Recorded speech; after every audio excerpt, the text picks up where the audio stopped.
ọrụ na Chukwuemeka Odumegwu Ojukwu University Igbariam Campus Maazi Collins Okelue kpere njem alụmdi na nwunye n'ebe o duru onye bụbu Nwada Nwazuluahu habụrụza di na nwunye.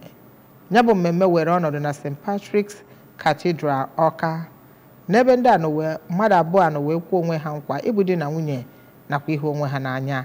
Ka anyị sonyere Emmanuel Chigbata ka o duru anyị n'akụkọ a n'ebe o zuru oke.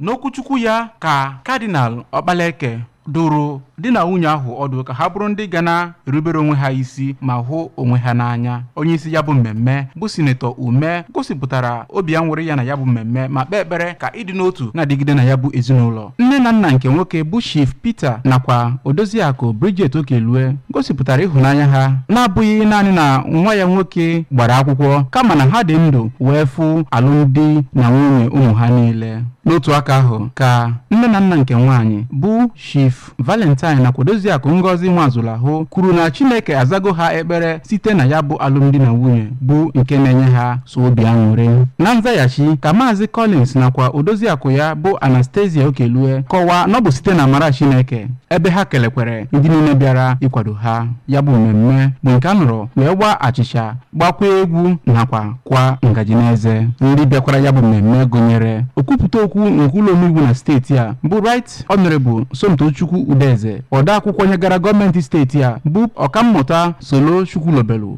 Chief Valentine Ozigbo, onye ọchịchị chere oge okpuru ọchịchị Dunukọfịa Maazi Augustine Onyelom, onye isi ụlọọrụ ABS Sir Shide Obidiegwu nakwa ndị ọrụ COOU Igbariam tinyekwara ndị ọzọ. Emmanuel Chigbata maka akụkọ wa ABS.